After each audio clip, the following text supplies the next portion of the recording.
So this past summer, I've been working at the Furman University chemistry department, and we've basically been trying to make an additive for paint. I've been doing some work alongside with NASA for this. We're specifically trying to get this additive for paints that are hopefully going to be going onto warships, spacecrafts, cars, anything you can think of that would need paint. That's hopefully where we're going to go into and apply it. So it originally started with I wanted to learn how to play the ukulele. So I started out at this little place called School of Rock. I enjoyed it a lot. And then one day I found a bass guitar and I was like, what's that? It's like a ukulele, but bigger. And they were like, oh, that's a bass. Like, do you want to try it? It was interesting, and it felt more like a guitar, and it felt a little bit more real than a ukulele. So I ended up kind of sticking with it and liking it. I was asked if I was interested in helping start up a house band. Other School of Rocks had it, so there are a bunch of different locations for School of Rocks. But at the School of Rock Orlando, where I was from, we hadn't yet had one. The school was still new, it had just been built. I was interested. I said, yeah, absolutely, let's do it. I think one of my favorite memories and one of the things that really bonded all of us as a group was one gig at Sloppy Taco Palace. There was a song called Whipping Post by the Allman Brothers Band. Jeremy, who was our instructor at the time, he had made the set list and he didn't put Whipping Post on it. So we were like, oh, darn, okay. I was disappointed, and I was like, oh man, I worked so hard to play Whipping Post, but whatever, it's fine. So we go and we play through our whole gig, and all the parents are screaming, encore, encore. But we had just started. These were our 10 songs that we had, and we had practice, and we didn't have anything more than those 10. We all go outside and we all kind of huddle heads, and we're like, oh my God, like what should we do? We need to do an encore. And I was like, guys, what about Whipping Post? What if we played Whipping Post? Because we practiced it in rehearsal, and I know it.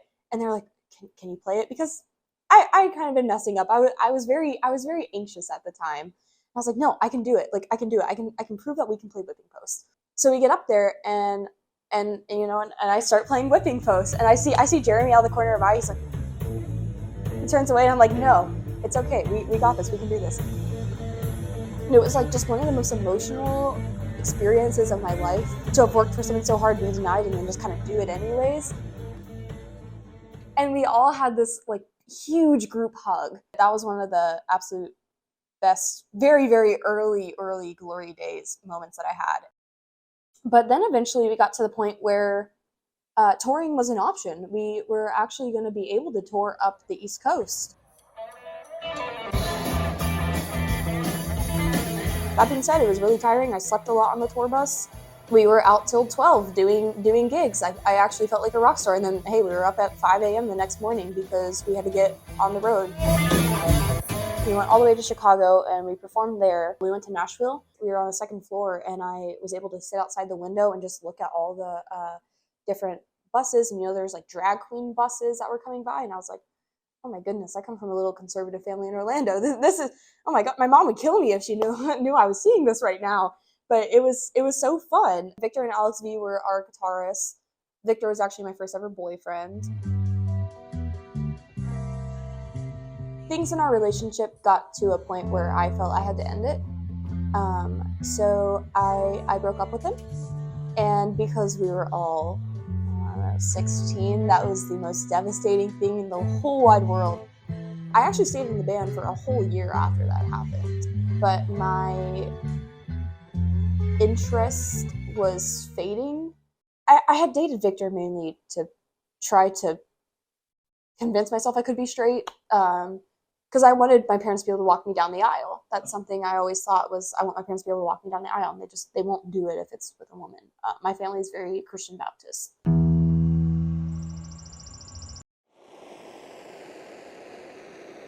I basically just did a heat analysis on this to see how well it will survive. Like if it's used on rockets or something and it goes into outer space, well, there's going to be a huge flame that comes all around it. So we're basically just making sure that it can survive heat, and it'll also tell us the differences between what we've made versus what the modified stuff we've made is. I had a girlfriend from, I think we started dating around 11th grade, my junior year, and it went into my freshman year of college. So we dated for almost 2 years. When I was working at my volunteer services, I worked at the front desk of a hospital. Her and I were talking all the time. We just had so many shared interests. But then I ended up taking the leap of faith, and it was a lovely 2 year relationship. And I adored her with all my heart. That being said, though, it wasn't without its challenges because eventually I had to break the news to my mom. She proceeded to give me a violent silent treatment for a while.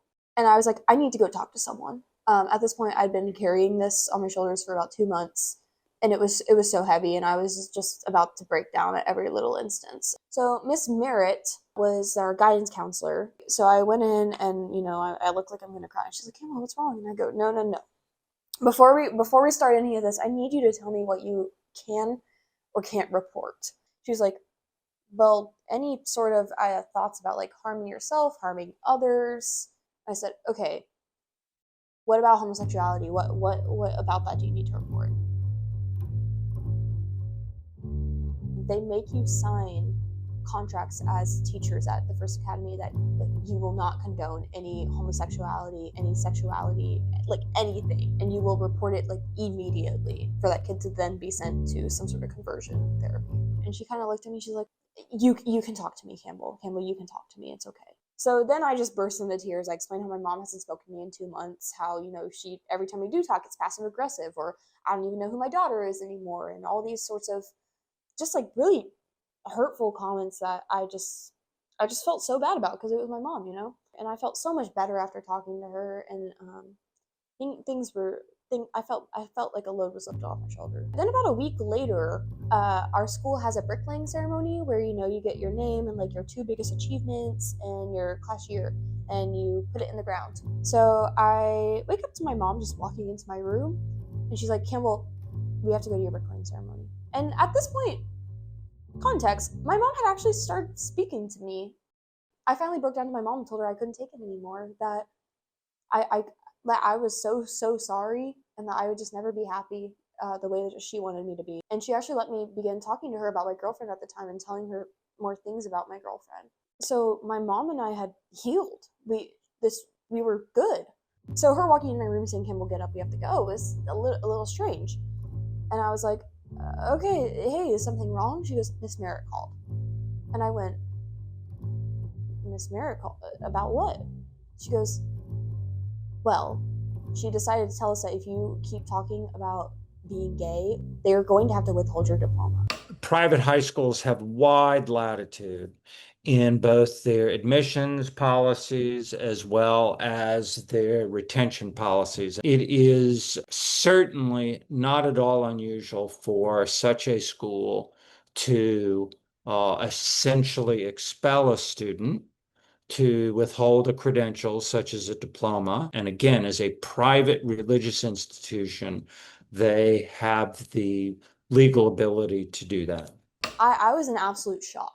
I was absolutely mortified. And my dad, the entire car ride, was practically cursing me out. "How can you be so fucking stupid? Like, you can't fucking trust anyone, Campbell." So we went to the bricklaying ceremony, and I laid the brick, and I got the photo of me smiling with my parents. And I actually just can't even look at that photo because it makes me so sad. We were all so angry with each other, and there we are, just like perfect, picture family, and just smiling with my brick. So Miss Merritt, lo and behold, for the whole next week is trying to get a hold of me through email, trying to talk to me. Obviously, I had no interest in ever speaking to her again.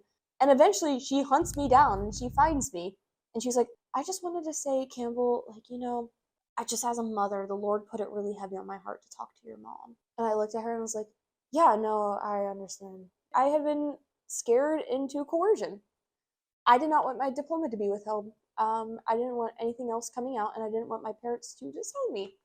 They foster and sustain a conspiracy of silence, which means that first and foremost, these are issues that are never discussed, or if they are discussed, they're discussed in entirely negative terms. So schools that have rules that create silence and perpetuate invisibility are not teaching their students or faculty, staff for that matter, how to get along in a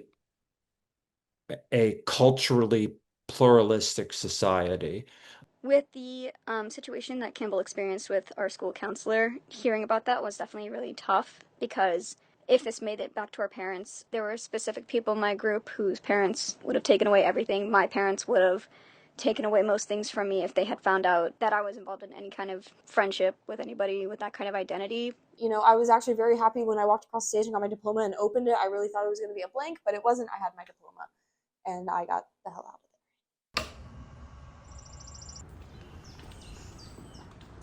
What happens in the SEM room stays in the SEM room.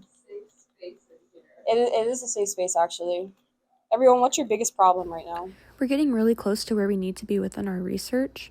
And then hopefully next March, I will be able to present at one of the largest American Chemist Society conferences. I wound up at Furman eventually. I have been a part of the Furman Pride Alliance since I joined as a freshman, and I have absolutely adored every single part of it. That being said, I am also on the pre-med track, and I realized that a lot of my extracurriculars weren't helping me towards a pre-med application. Once I realized this, I received a message in the Furman Pride Alliance group me, and it was a student asking if anyone was interested in a Queer Students in Medicine club. To which I immediately texted him back and I said, I am absolutely interested in this. Like, how can I help you? And he was like, well, do you want to be the vice president? And I was like, absolutely, let's do this. I was really struggling as a pre-med student, trying to find my place.